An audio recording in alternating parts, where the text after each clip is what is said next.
Karen Hendricks had been the president of the Willowbrook Estates Homeowners Association for exactly 4 years, 2 months, and 16 days. Not that anyone was counting, except Karen herself, who kept a detailed log of her tenure in a leather-bound planner she carried everywhere. She ruled our quiet suburban neighborhood with the iron fist of someone who had finally found her calling in life, making everyone else's life just a little bit more difficult. I had moved to Willowbrook Estates 6 months earlier, drawn by the beautiful tree-lined streets and the promise of a peaceful community. What I hadn't anticipated was Karen's particular brand of neighborhood governance. Within my first week, I received 3 violations. One for leaving my garbage cans visible from the street for more than 4 hours after pickup, another for planting roses that were apparently the wrong shade of red according to the HOA-approved color palette, and a third for having a welcome mat that exceeded the maximum allowable thickness by half an inch. Most residents simply paid the fines and moved on, but I've never been one to back down from unreasonable authority. Having spent 15 years as a corporate attorney specializing in contract law, I knew my rights. I also knew how to read the fine print, something that would prove invaluable in the months to come. My late father had left me well provided for, and my investment portfolio had performed exceptionally well over the years, giving me both the time and resources to fight battles that others might simply surrender. The first real conflict began on a sunny Saturday in late spring. My daughter Emma was graduating from high school, and my wife Sarah and I had planned a family barbecue to celebrate. Nothing elaborate, just close family and a few friends, maybe 20 people total.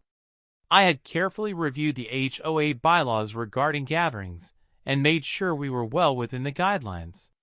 Events under 25 people required no advance notice, and we were planning to wrap up by 8 p.m., well before the 9 p.m. noise ordinance took effect. Saturday morning arrived perfect for outdoor entertaining. I fired up the grill around noon, and guests began arriving shortly after. My brother Mike brought his famous potato salad, Sarah's sister Janet contributed her legendary chocolate cake, and soon our backyard was filled with laughter and the delicious aroma of barbecued ribs and burgers. Emma was radiant, surrounded by family members sharing stories and offering advice for college. It was exactly the kind of celebration she deserved. At exactly 2:15 p.m., Karen appeared at our back gate like a storm cloud rolling in on a sunny day.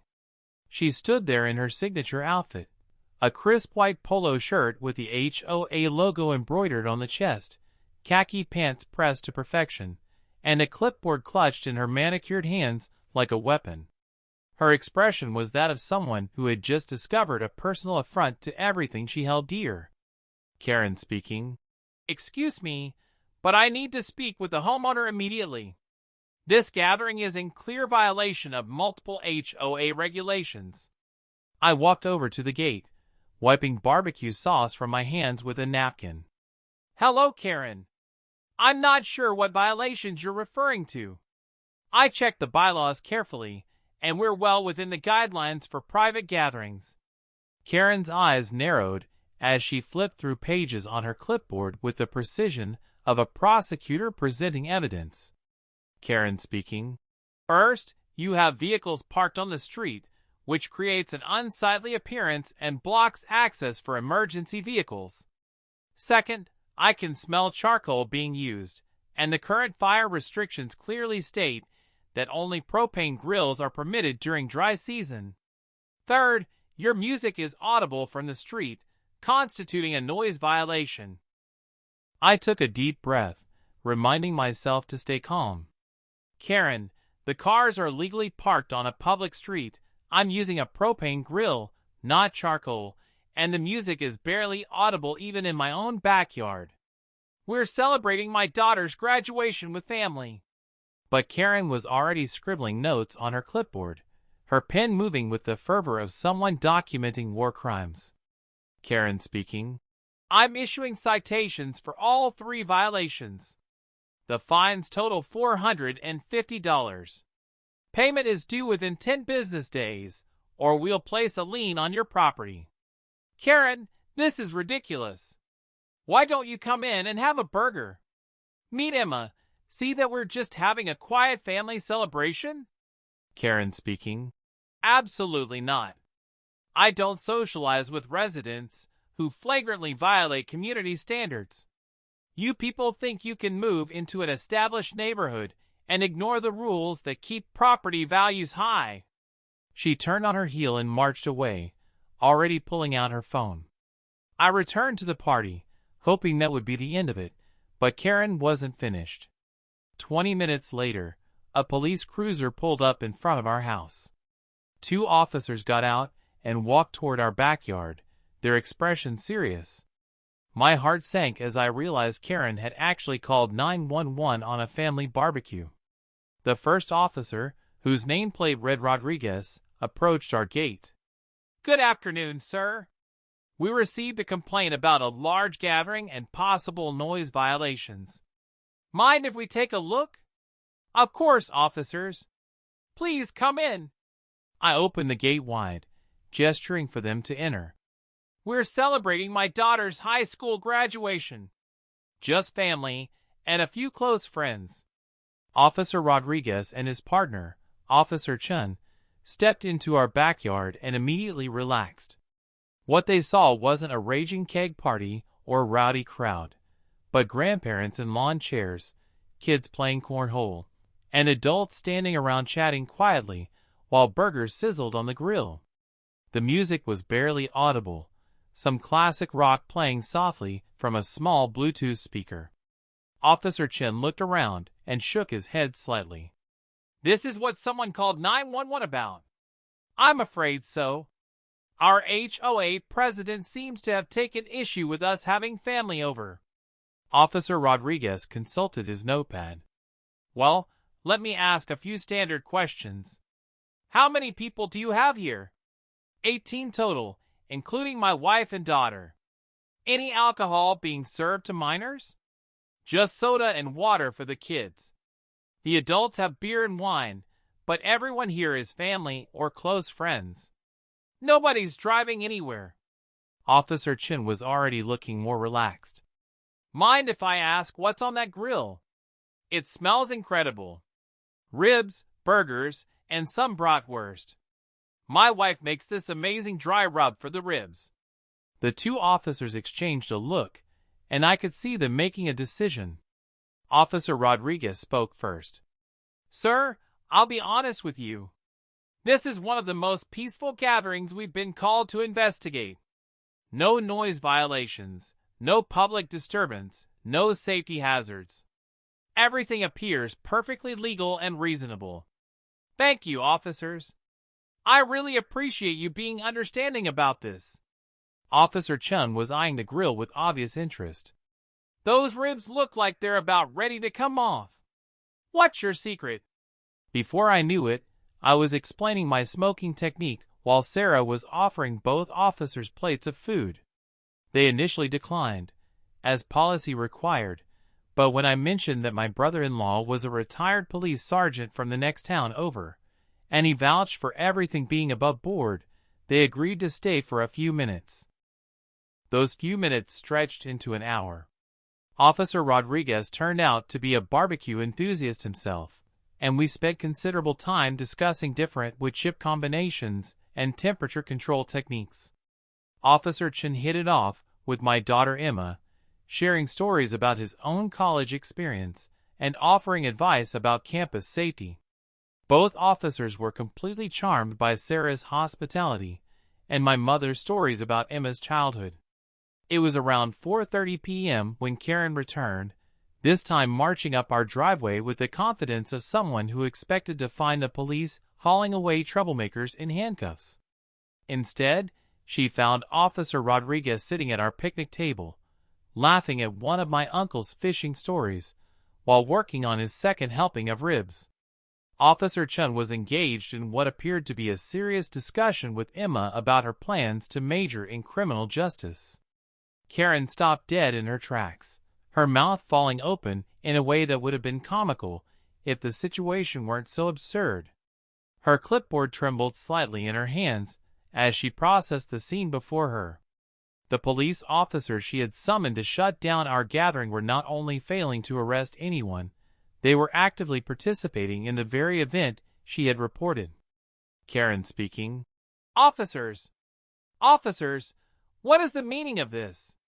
I called to report violations, and you're eating with them? Officer Rodriguez looked up from his plate, his expression shifting from relaxed to professional. Ma'am, we responded to your complaint and conducted a thorough investigation. We found no violations of any laws, ordinances, or safety regulations. This is a peaceful family gathering well within legal parameters. Karen's face was turning an alarming shade of red. Karen speaking. But they're violating HOA regulations. The parking, the noise, She gestured wildly at the assembled family members. The disruption to neighborhood tranquility. Officer Chen stood up, wiping his hands on a napkin. Ma'am, HOA disputes are civil matters, not criminal ones. We can't enforce HOA rules, only actual laws. And no laws are being broken here. But I'm the HOA president. I have authority. Officer Rodriguez's tone became more firm. Ma'am, you have authority within the scope of your HOA bylaws, but that doesn't extend to criminal law enforcement. Making false reports to 911 is actually a misdemeanor offense. I'd recommend being more careful about when you call emergency services. Karen's clipboard was now shaking visibly. She looked around at all of us, searching for some violation, some justification for her actions, but found nothing except a peaceful family celebration and two police officers who were clearly enjoying themselves. Karen speaking. This is completely inappropriate. You can't just socialize with people you're supposed to be investigating. Ma'am, Officer Chen said calmly. We investigated. We found no wrongdoing. At that point, we're off-duty citizens who were invited to share a meal with friendly neighbors. There's nothing inappropriate about that. Karen spun around and stomped back to her house, but not before shouting over her shoulder. Karen speaking. This isn't over. I'll be filing complaints with the police department, the city council, and anyone else who will listen. The officers stayed another hour, and by the time they left, we had exchanged contact information and tentative plans for a fishing trip the following weekend. Emma was thrilled to have made connections in law enforcement for her future career, and the entire family was laughing about the absurdity of having the police called on a graduation party only to have them join the celebration. But Karen's threat proved to be more than empty words. Over the following weeks, she launched a campaign of harassment that would have impressed a military strategist. Every day brought new violations. My lawn was supposedly a quarter-inch too long, my mailbox post needed repainting despite being pristine, my car was parked 17 inches from the curb instead of the regulation 18 inches. Each violation came with escalating fines and increasingly hostile language.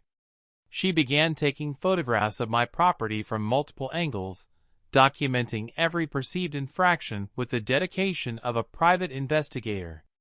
She submitted formal complaints to the city about everything from my sprinkler system's timing to the height of my garden gnome. She even tried to get my homeowner's insurance to investigate whether my barbecue grill represented a fire hazard to neighboring properties.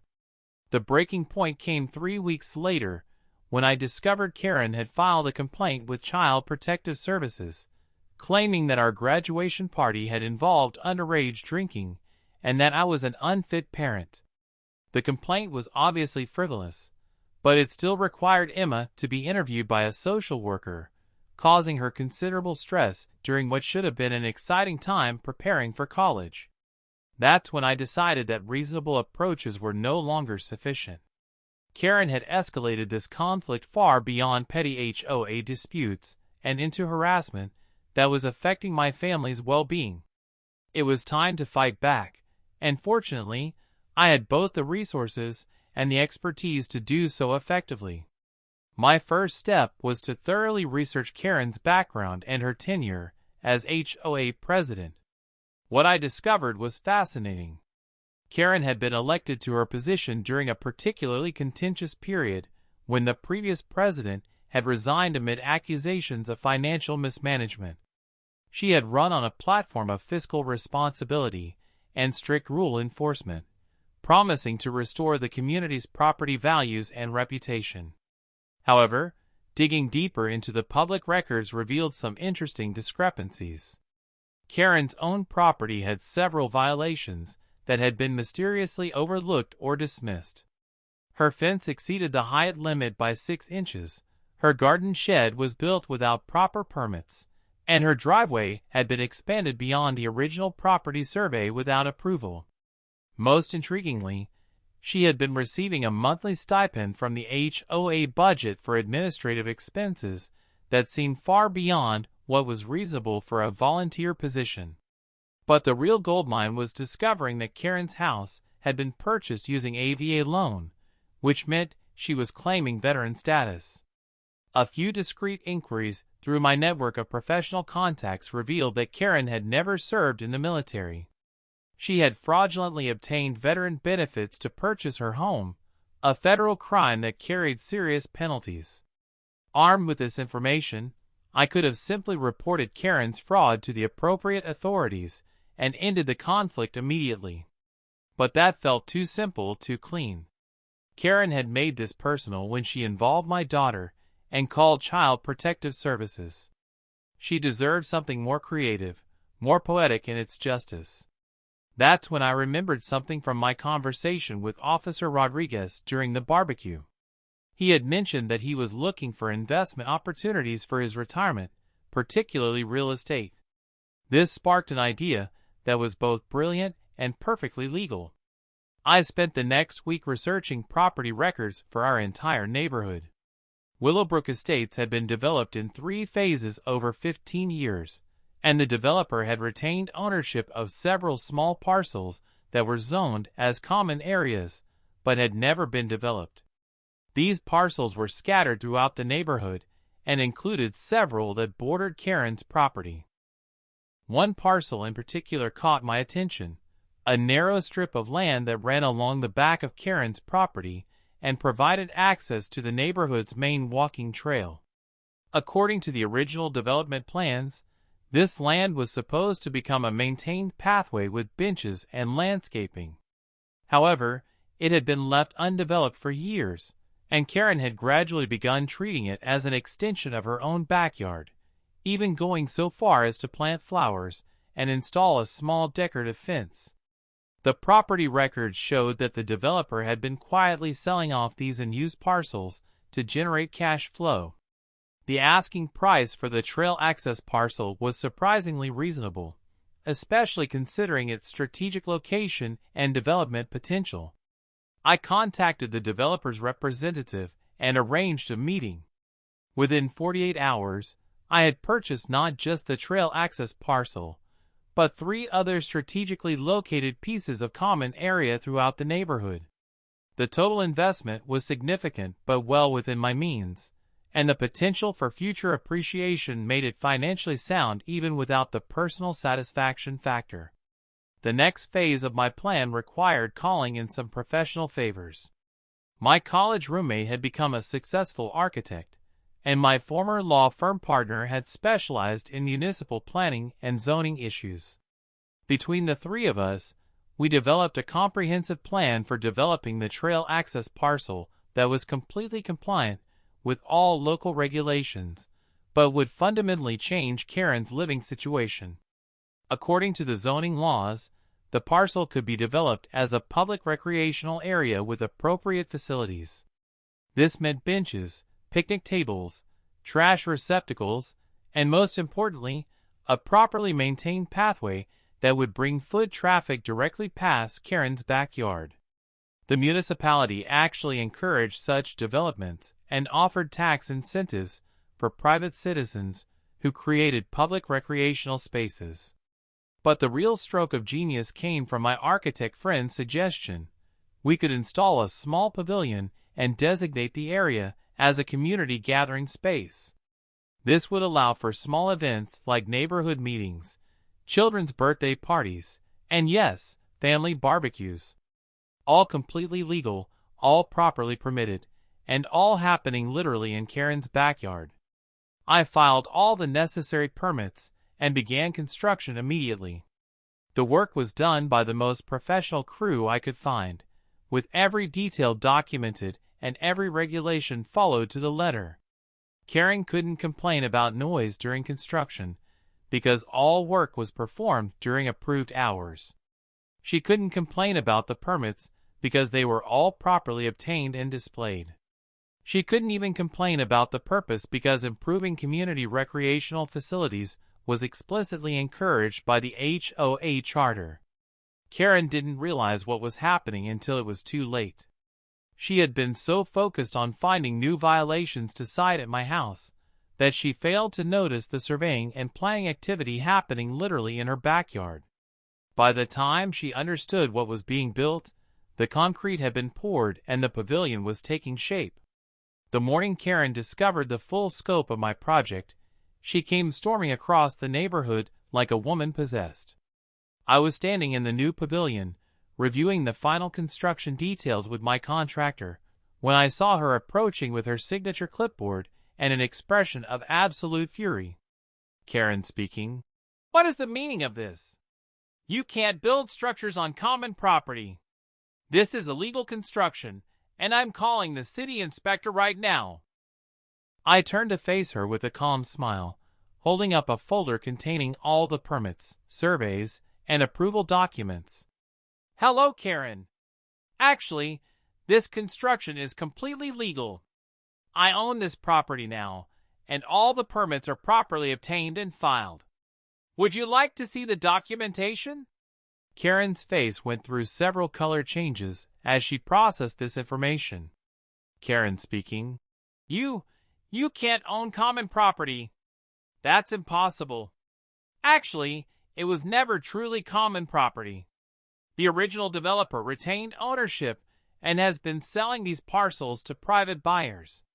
I simply purchased this one, along with several others throughout the neighborhood. I handed her copies of the property deed and construction permits. As she read through them, I could see her mind working, trying to find some violation or oversight that would allow her to shut down my project. Karen speaking. Well, even if you own it, you can't use it for gatherings. That would violate noise ordinances and create traffic problems. Karen, this pavilion is specifically designed and permitted for community gatherings.